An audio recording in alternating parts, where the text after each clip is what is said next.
Yeah. It's done, but I got yours. Oh, you got it? All right. A little bit.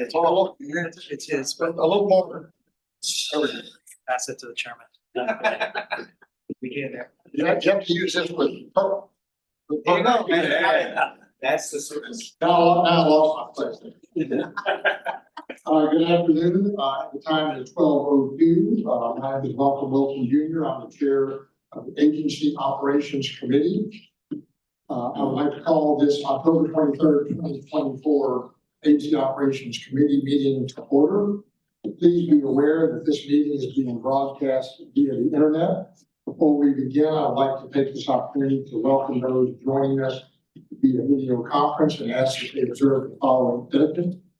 Please state your name before you speak, mute your phone when not speaking, and keep background noise to a minimum. Members, when I call your name, please announce President. Richard Clemmer, Vice Chair. Present. Brett Frias. Present. Ron Navarez. Present. Ashley Thomas. Present. Emma Wolfinger. Present. And myself, Walter Wilson Jr. President. Please record in the minutes that we have a quorum. Agenda item 2 is approval of the minutes from the July 24th, 2024 Agency Operations Committee meeting. Do I have a motion to approve the minutes, please? Motion. A motion, a second? That's it. Motion and second. All in favor indicate by saying aye. Aye. Any opposed? Hearing none, the motion passes. Item number 3, public testimony. Is there any public testimony registered? We have none. So we'll move on to the next item. Agenda item 4 is consideration of possible action to approve the consent calendar. The consent calendar includes items that can be approved without comment or discussion. This allows us to save time for other items that we need for more attention. The consent items are the highlighted items in gray on the agenda. We're going to vote on the consent items in 2 votes, non-rule items and rule items. Members, the following non-rule items on the consent calendar for consideration is agenda item 5A, reports on grants and contracts. Members, does anyone want to remove this item from the consent calendar? Does anyone want to add any non-rule items to the consent calendar? If not, is there a motion to approve the consent calendar, please? A motion, I have a second? Second. Motion and second. All in favor, indicate by saying aye. Aye. Any opposed? Hearing none, the motion passes. Members, next we will vote on the rule consent items. These rules are either technical, conforming, or implement non-controversial policies around which there is consensus. Following rule items on the consent calendar for consideration. Agenda item 9A, consideration to repeal Board Rules Chapter 1, Subchapter A, Section 1.14 concerning negotiating rulemaking. Members, does anyone want to remove this rule from the consent calendar? If not, is there a motion to approve the rule consent item, please? Motion. A motion, have a second? Second. Motion and second. All in favor indicate by saying aye. Aye. Aye. Any opposed? Hearing none, the motion passes. Agenda item 5A was approved on the consent calendar. Agenda item 5B is an update on agency preparations for the 89th Texas Legislative Session. Amy Peterson, Associate Commissioner for External Relations, will present this item and be available for questions. This item is for information only. Ms. Peterson. Good afternoon. About that time again, so I'm back. The legislative session, the 89th legislature, will convene on January 14th, and our preparations are already well underway. So far, the main focus has been on the budget. And once again, just like last session, we're expecting a huge revenue surplus that they're going to be divvying out. So in September, the staff from the governor's office and LBB considered the agency's legislative appropriations request at a joint budget hearing. That went really well. Really no issues came up there. We've also been working with the staff as they built the initial versions of House and Senate budgets. Those usually come out within the first 7 days of session, so we can see those around January 21st probably. And then the comptroller, we can expect them to put out their biennial revenue estimate the day before session. And that way the members will know how much money they have to spend going into it. And so it's still very early in the process, but we have had a couple of issues pop up that we're pretty sure will be considered during session. College affordability is going to continue to be a major part of higher ed funding and policy discussions. As you know, the agency's top exceptional item request is on student financial aid. You're going to hear a lot more about that tomorrow during major policy, but you know, the request does include funding to both maintain participation levels and to make some policy changes within Texas Grant and EEOG. We also expect more discussion around community college finance. As you know, we passed HB8 last session, the legislature did, and as with any major reform bill, there is going to be a cleanup bill. The good news is we don't expect or need any significant changes to the structure of the system, so it should be relatively simple. On the funding side, we have been keeping the legislative staff up to date on the need for a supplemental appropriation to maintain the dynamic nature of the new system. So they are aware that that will be coming. We have better data. And then finally, we can expect to see a focus on healthcare workforce issues and the agency's related grant financial aid programs. In April of 2024, Governor Abbott created the Healthcare Workforce Task Force to study the state's nursing pipeline. The group held meetings and work sessions over the summer and published a report on October 1st. Their 18 recommendations cover issues ranging from the creation of statewide professional workforce coordinating council to the inclusion of nursing programs on, in the Texas Medical and Dental Schools Application Services System, which I have a terrible time saying, to different statutory requirements regarding nurse staffing levels. So it covered a huge range of topics and impacted a bunch of different agencies. The recommendations that would directly impact the coordinating board involve studies on the feasibility of shared practice lab resources and a statewide system for the coordination of clinical placements for nurses, the creation of a program evaluation unit at the agency to identify best practices and study the effectiveness of some of our existing grant programs, agency participation in various councils and work groups focused on the nursing pipeline and the improvement of regional collaboration on that, and continued investment in the agency's student financial aid programs that directly impact healthcare professionals.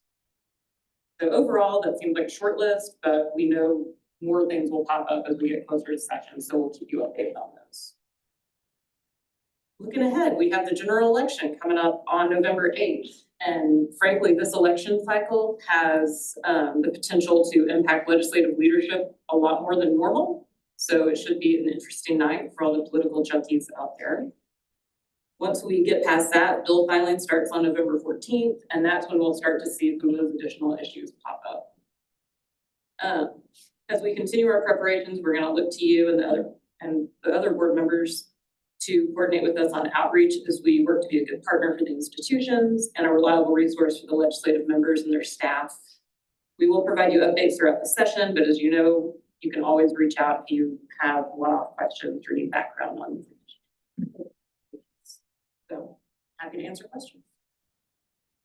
Yeah, I would, as we speak, the comptroller will they're counting the loose change, and will advise the legislature of the amount of money we have or don't have to spend. Traditionally, chairman of the legislature will look to us for certain advice on higher ed related matters and could be assigning us assignments that we don't have yet.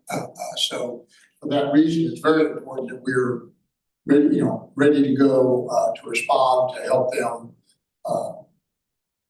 figure out how to coordinate all the higher ed challenges that are out there before us. So it should be a good session. We just need to be responsive and continue the great work that the whole team here has done to really earn justly the respect of the legislature in connection with higher ed. Let us know if we can do anything. Will do, and likewise. Any other questions? Thank you. If not, we will move on. This was again for information only. Next item, agenda 5C, is an update on the agency cybersecurity framework. This item will be heard in closed session later this meeting. Agenda item 6A is review of the fiscal year 2024 financial report to the board. This item does not require any action. Anthony Panini, CFO, will present this item to the committee and be available for questions. Thank you. Hello, I'm Anthony Panini, Chief Financial Officer, and it's my pleasure to present the financial report to the committee. So this report is through August 2024, which is the conclusion of the first year of the 2024 to 25 biennium. In January, we will begin our reporting for fiscal year 2025. Since this was the first year of the biennium and there were no major external factors to impact funding, such as large federal dollars, the budget itself still largely aligns with what was approved by the board in July of 2023. And as I've mentioned in prior reports, most categories of spending for the agency contain the flexibility to spend money over both years of the biennium through unexpended balance riders, and several budget items in this biennium were funded as lump sums for us to manage over the course of the biennium. What this means is we anticipate the report next quarter will have a number of adjustments to the adopted 2025 budget to reflect those activities that are to occur in the second year of the biennium. I'd like to shift over to our student loan collection activities and note that in fiscal year 2024, the Attorney General collections that they do on behalf of our agency, they again average over $1 million a month, despite their team having persistent vacancies. We've had recent discussions with that team, and they indicate they are fully staffed for 2025. So we'll monitor that to see what impact it may have on future collections. Overall, loan repayments have been very consistent in fiscal year 2024 from 2023, which is notable given there was a big drop in repayments from 2022 to 2023, and the general uncertainty surrounding student loan repayments at a federal level has persisted. As a result, $28 million was added to the student loan reserve fund at fiscal year end, which brings that fund balance to over $185 million. This reserve fund is comprised of student loan payments that are in excess of the annual debt service requirements for those loans. So this balance not only strengthens the financial position of the College Access Loan Program, but also funds that forward loan program as an additional way to support students pursuing credentials that are of high value and in high demand. With that, I'm happy to answer any questions you may have. Great, just a quick comment. Our student loan portfolio here outperformed most of the other programs. So congratulations to the team on your underwriting of the loans and collection of payments. So it's something we should all be proud of. Any other questions for him? If you have none, thank you very much. We'll move on to the next item. Agenda item 7A1 and 7A2 are the auditor's update on internal audit reports and activities. This item does not require any action. Edward Maldonado, Director of Internal Audit, will present this item and be available to answer any questions. Mr. Maldonado. Thank you. Good afternoon, Mr. Chair, Mr. Vice Chair, and members. I am Edward Maldonado, and I serve as the agency's Director of Internal Audit. Since our last update, Internal Audit has completed reports for 2 projects, which are included in the materials. The first report I'd like to discuss is the audit of the Texas Research Incentive Program. The overall conclusion of our work is that the Funding and Resource Planning Division administered the Texas Research Incentive Program in accordance with statutory requirements. We found trip matching funds were calculated correctly and distributed to institutions as funding is available. While we did not note any audit findings, we did identify and communicate some opportunities for improvement to the FRP division. The second report is the Internal Audit Annual Report for fiscal year 2024, which is statutorily required. This report provides an overview of the results of our FY 2024 Internal Audit Plan and other activities, as well as our approved FY 2025 Internal Audit Plan. There were a couple of planned FY 2024 projects which were not completed. These projects have been accounted for and will be covered during FY 2025 engagements. Regarding FY 2025 projects, we currently have 2 audits in progress, which are the audit of grants administration and the audit of academic program approvals. In addition, we are currently procuring an outside firm to provide IT audit services, working to fill 1 staff vacancy. Internal audit staff will be attending the SAO's IT audit school to support our goal of being better equipped to address the agency's IT audit needs. Lastly, we have a team of graduate student interns from the Cone School of Business that will be completing an internal quality assurance assessment. The results of their work will be used to prepare us for an external quality assurance review, which will be completed later this fiscal year. That concludes my update. Thank you for your time, and I'm happy to address any questions you may have. Thank you, Mr. Maldonado. Members, do you have any questions for him? If not, thank you very much. We'll move on to the next item. Agenda item 8A1 through 8A13. Auditors update on state and federal compliance monitoring reports and activities. These items do not require any action. Harvey Gonzalez, Assistant Commissioner for Internal Audit and Compliance, and Paul Mayer, Director of Compliance, will present this item and be available for any questions. Gentlemen? Good afternoon, Chair, members. I'm Paul Mayer, Director of Compliance for Internal Audit and Compliance, and I will provide an update on our compliance activities since the last committee meeting. With regard to state compliance monitoring, we completed 12 state compliance monitoring projects, plus our quarterly corrective action status report, which are since July, our last AOC meeting. And each of the reports is included in your materials. I'd like to highlight one of these reports, and that's the review of tuition equalization grant at Grayson College. This report includes one observation related to information security controls. The institution was not able to provide a current information security review regarding IT control policies and procedures as required by TAC 202. Because of this issue, we chose to delay further review of the underlying financial aid data until after a full review of the associated IT policies and procedures could be completed. Management is addressing the noted issues. I would also like to provide a brief update on Coastal Bend College. This institution is receiving additional compliance monitoring due to concerns related to a late FY23 audited financial report and significant findings related to that report. FY23 AFR was due in January of 2024, but was not submitted until August of 2024.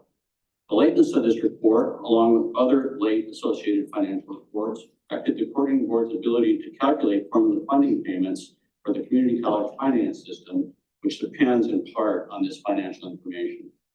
In addition, this delayed reporting meant that the institution could not certify that it was in compliance with all statutes and rules, thus restricting the coordinating board's ability to release formula funding to the institution without further assurance that the institution would be able to demonstrate that it would be in compliance. Hence, the coordinating board required additional documentation on their plan of action to correct the issues noted in the late audit report before issuing any additional funding. Coastal Bend College has been cooperative in providing updates on their corrective plans, including updates on the status of their actions. For example, Coastal Bend has noted that they expect to complete their FY24 trial balance in the next few weeks. That they have also made some initial steps in improving their finance office by starting to improve internal control and hiring staff. However, in order to correct the issues noted in the audit report and to timely submit their FY24 financial report in January, critical steps still remain. In addition to tracking their progress on completing the FY23 audit recommendations, we're also currently conducting additional compliance at Coastal Bend College, including reviews of formula funding, Perkins grants, TEOG, and other state funds to provide further assurance of appropriate accounting and use of state funds. With regard to federal compliance monitoring, I direct you to details noted in the blue page and note that we finished our FY23 single audit subrecipient monitoring reviews and continue with other federal subrecipient review work. That concludes my compliance monitoring update. I'd be happy to address any questions. Any questions? Just a general comment. We appreciate, a lot of colleges don't have the resources that others do. And so when somebody falls behind, as in this example, we appreciate, your team helping them help themselves, for lack of a better description. So it's good to proactively, help them get their house in order, get in compliance. in order to move on. So we do appreciate that effort. Thank you very much. Anything to add, Harvey? Nothing to my end, unless you have any questions or comments. Any questions? Thank you, gentlemen. If not, we will move on to the next item. Agenda item 9A1 was approved on the consent calendar. We will now take up agenda item 5C, update on the agency cybersecurity framework. The committee will meet in closed meeting to deliberate the following matters. Pursuant to Texas Government Code 551.076, the committee will meet in closed session to receive an update on the agency cybersecurity framework. No other business of the committee will be discussed before we reconvene in open session. It is now 12:22, and we will convene in executive session. Board members, we will now move into room 2.006 for a closed meeting.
Everyone, it is now 1:27. The executive session has concluded. No action was taken during the executive session. Again, it's 1:27. The committee is now reconvened in open session and a quorum is present. This concludes the Agency Operations Committee meeting. Time is 1:28. I have a motion to adjourn. Please. I have a motion to adjourn and a second. Moved by Mr. Clemmer. And all those in favor, please say aye. Aye. Any opposed, we are hereby adjourned. Thank you, everybody. Tonight, I go.